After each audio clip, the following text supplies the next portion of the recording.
네, 오늘장 플러스 이어가도록 하겠습니다. 오늘 이 시간 하이투자증권 박상현 연구위원 함께합니다. 위원님 어서 오세요. 네, 안녕하세요. 네, 반갑습니다.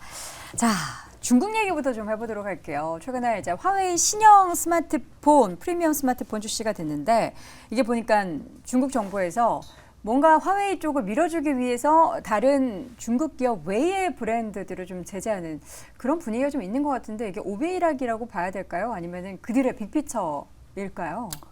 글쎄요, 뭐 정확하게 판단하기는 어렵지만 뭐 오비락보다는 중국 정부의 좀 계획된 속내가 좀 드러난 것이 아닌가 좀 판단하고 있습니다. 네. 뭐 아무래도 이 화이폰 이제 신제품, 신스마트폰이 출시된 시점 자체가 미국 상무부 장관이 중국을 방문했을 때였고요. 네. 그래서 공교롭게 이제 그것을 이제 출시를 하면서 결국 이제 중국 내에서 이제 이런 현상 자체가 이제 애국 마케팅 자체가 상당히 이제 일어났고 또 그 흐름 자체가 지금 아이폰 이제 새로운 이제 스마트폰을 이제 출시하기 바로 직전까지 이러한 분위기를 좀 이어지는 거로 봐서는 조금 중국 정부가 뭐 전면적이지는 않긴 하겠지만 결국 이제 미국과의 어떤 갈등 문제 이러한 것들에서 조금은 역공으로 나가는 분위기일 수도 있고요. 또 어찌 보면은 이제 그동안 이제 중국 부동산 문제라든지 이러한 내부적 문제 자체가 상당히 좀 워낙 중국 내에 관심이 있다 보니까 그 관심 자체를 조금은 좀 희석시키기 위한 어떠한 그러한 것들이 아닌가 좀 해석을 해볼 수 있을 것 같습니다. 여러 가지로 이번에 제재에 대해서 좀 해석을 하는데 이게 뭐 다른 나라에 대한 견제를 하는 것이다라는 얘기도 있고 내부적으로 뭐 국내 그러니까 중국 기업을 좀 띄워주기 위한 그런 포석이다라는 얘기도 있는데 이 가운데 있어서 과연 그 품질에 대해서는 어떻게 이야기를 해야 되는지 또 나오는 얘기들을 보니까 생각보다 되게 잘 만들었다 이런 얘기도 있어요. 예, 뭐 품질은 뭐 저도 사용해서 모르긴 사용하지 않아서 모릅니다. 모르긴 하겠지만 뭐 예, 중국 내에서 어떤 지금 뭐 인기라든지 이런 것들을 보게 되면 뭐 나쁘지는 않다는 평이 좀 주류를 좀 이루고 있는 것 같고요. 거기에 뭐 최근 뭐 아까 말씀드렸던 상무부 장관의 그 사진과 이제 화해법을 같이 놓은 어떤 밈 사진 자체가 SNS에 돌아다니는 거로 봐서는 뭐 제품의 품질 여부를 떠나서 뭐 중국 정부 또는 뭐 사회적인 분위기 자체가 좀 새로운 스마트폰, 화해폰 자체를 조금 밀어주고자 싶어 하는 그러한 열기들 자체가 조금 있지 않나 좀 보고 있습니다. 네.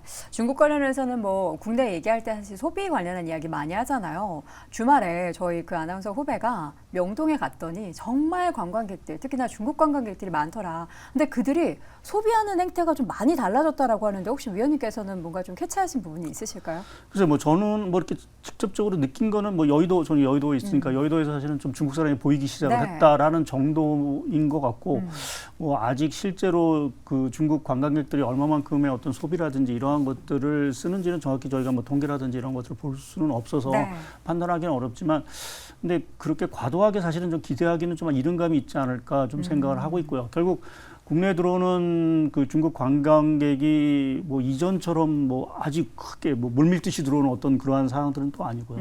또 중국 내 여러 가지 지금 소비라든지 이러한 것들이 결국 좋은 상황, 그러니까 중국의 저기 고용이라든지 뭐 이러한 경제 상황 자체가 좋지 않다라는 얘기 자체는 거꾸로 얘기해서 그 해외에 나와서 소비하는 것도 이전만큼 그렇게 뭐 강하게 또 뭐 대규모 소비 뭐 이러한 쪽으로 이어지는 데는 좀 한계가 있지 않을까 좀 생각을 하고 있고 또 중국 내 여러 가지 이제 제품 뭐 이전까지만 하더라도 뭐 우리나라 K뷰티라든지 이러한 것들이 당연히 뭐 성능이라든지 이러한 것들이 월등했기 때문에 수요 자체가 상당히 많을 수 있었지만 또 중국 내에서도 상당 부분 그 부분이 이제 경쟁력이 자체가 제고됐기 때문에 그러한 부분에서는 조금 과도한 어떤 수요 기대 뭐 이러한 것들은 아직은 조금 이른 감이 있지 않을까 좀 보고 있습니다. 사실 중국의 청년 실업이 굉장히 심각하다 보니까 돈을 못 버는데 이들이 과연 돈을 쓸 수 있겠느냐에 대한 의구심이 있었는데 또 어떤 보도를 보니까 돈을 많이 쓰더라고요. 뭐 줄지 않고 오히려 늘어나고 있다. 그래서 부모님 돈을 쓰고 엄마 카드, 아빠 카드를 쓰나 뭐 이런 생각도 들고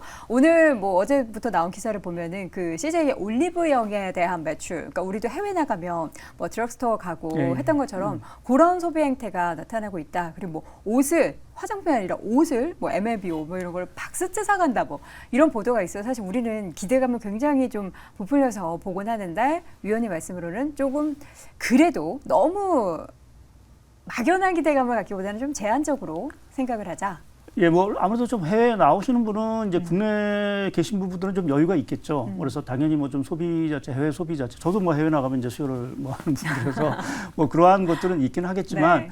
그것이 저희가 이전에 어떤 중국 요코라죠. 이제 들어오면서 국내 어떠한 경기 자체를 이제 들썩이게 할 정도의 소비 자체가 있었는데 뭐 그 정도 수준은 아닌 것 같고 또 최근 뉴스를 보게 되면 그 소비 단가라, 제품 단가라고 할까요? 구매 단가 자체가 과거에 비해서는 사실은 좀 낮아졌다라는 게 아직까지는 좀 뉴스상으로 좀 알려진 부분들을 보게 되면 조금은 아직은 제한적인, 그러니까 좀 아직 우리나라에서도 조금, 그러니까 중국보다는 좀 경쟁력이 있고 가격적으로는 좀 어떤 좀 싼 이러한 제품 위주로 중국 관광객들의 소비가 이루어지고 있지 않나 좀 생각을 네. 하고 있습니다. 자, 환율 좀 체크를 해보도록 하겠습니다. 최근 환율 흐름 중에서 가장 좀 유념히 지켜보고 계신 부분이 뭐가 있을까요?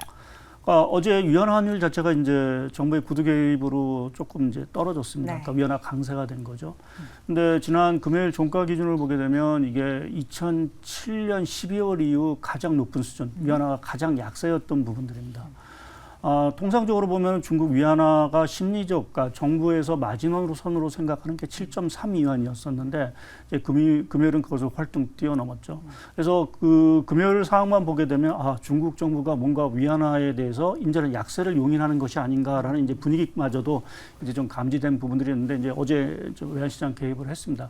근데 제가 조금 위안화의 어떤 약세 흐름을 조금 아직도 계속 보는 이유 자체는 결국 중국이 뭐 말씀하신 대로 이제 내수 절벽 또 수출 절벽, 소위 이제 짱 절벽 리스크 자체에 사실은 이제 직면한 상황이라고 보면 여기서 사실은 경기가 반등하는 모멘텀을 내수에서 찾기는 상당히 조금 어렵다라고 보고 있고요.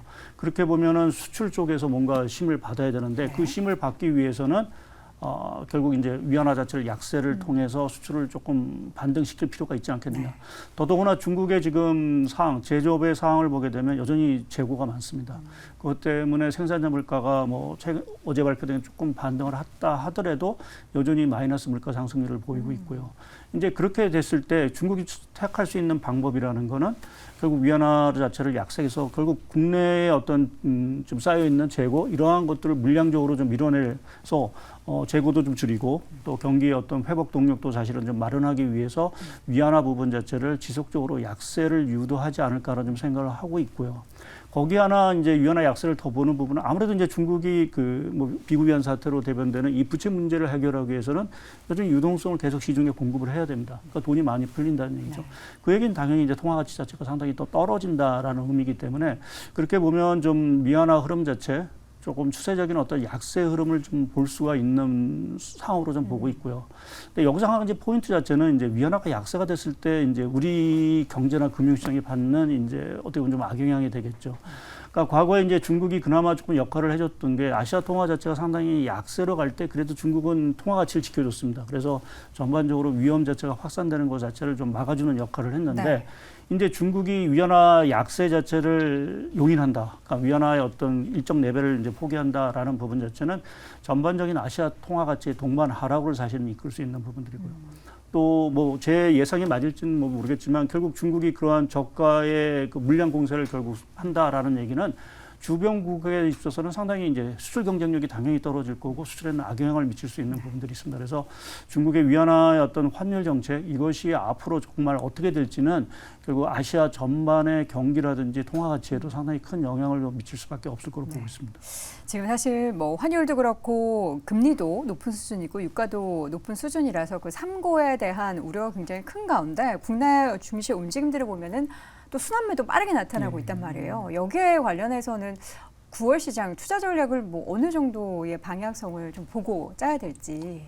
그래서 저희는 좀 아직 좀 박스권에서 벗어나지 못한 어떤 분위기를 좀 보고 있고요.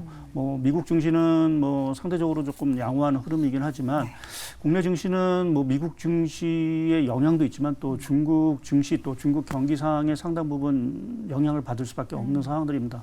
그러니까 뭐 기술주야 뭐 미국 증시에 따라서 좀 갈 수 있다라고 하지만 여타 부분에 있어서는 결국 이제 국내 수출 경기에 상당 부분 좌지우지될 수밖에 없고. 지금 8월달 수출도 그렇고 9월달 수출도 뭐 그렇게 딱 크게 개선되는 분위기는 사실은 좀 아니다. 조금은 좋아지고 있죠. 근데 그것도 일평균 수출로 따지면 네. 그 감소폭은 더 커지는 부분들이고요. 그래서 지금 수준이 좋아지고 있다라고 말씀드리긴 사실은 조금 애매하군요. 그래서 그렇게 보면 국내 그 어떠한 기업들의 어떤 이 모멘텀이라든지 이러한 것들이 아직 좀 살아나는 부분들은 아닌 것 같고요. 더구나 이제 뭐 해외적인 대외 리스크만 얘기를 하는데 말씀하신 대로 이제 고금리라든지 또 이제 환율, 유가 부담 자체는 당연히 국내 내수 경기에도 사실은 적지 않은 영향을 좀 미치고 있습니다. 특히 이제 금리와 관련돼서 국내도 사실 가계부채가 많이 늘고 이러한 것들이 소비에 상당히 부정적인 영향을 좀 미칠 수 있어서 그렇게 보면 뭐 이제 FOMC도 있고 해서 뭐 저희가 뭐 정확히 예상하기는 어렵지만 국내적인 어떤 모멘텀만 보게 되면 사실은 그 박스권 자체를 뚫을 수 있는 동력 자체는 아직은 그렇게 커 보이지는 않는 상황들로 저희는 좀 판단을 하고 있습니다. 그럼 지금 구간에서 만약에 내가 박스권 하단에서 주식을 매수하지 않았다면은 크게 포지션의 변화를 나타낸다거나 신규 접근을 한다거나 하는 거는 조금 제한적이겠네요. 예, 지금 상황에서는 뭔가 포지션을 좀 뭐 조정하기가 상당히 조금 뭐 힘든 구간이 아닌가. 그래서 최근에 좀 주시장이 저도 좀 상당히 힘들고 어려운 네. 어떤 그러한 장세로 사실은 좀 이어지고 있고 이러한 분위기가 조금 자칫 잘못하면 좀 더 이어질 수 있지 않겠느냐라는 쪽에 좀 생각을 하고 있습니다. 네. 알겠습니다. 그러면 그 변화가 나타날 때 우리 위원님 다시 한번 좀 나와주셔서 드디어 변화가 나타났습니다라고 또 시그널을 좀 주시면 좋을 것 같습니다. 자, 오늘 이 시간 하이투자증권 박상현 연구위원 함께했습니다. 고맙습니다. 네, 감사합니다. 자, 오늘도 오늘장 탑5 1시간 반 동안 함께 하셨고요. 저희는 어김없이 내일도 5가지 주요 이슈 가지고 10시 30분에 다시 돌아오겠습니다. 시청해주신 여러분 고맙습니다.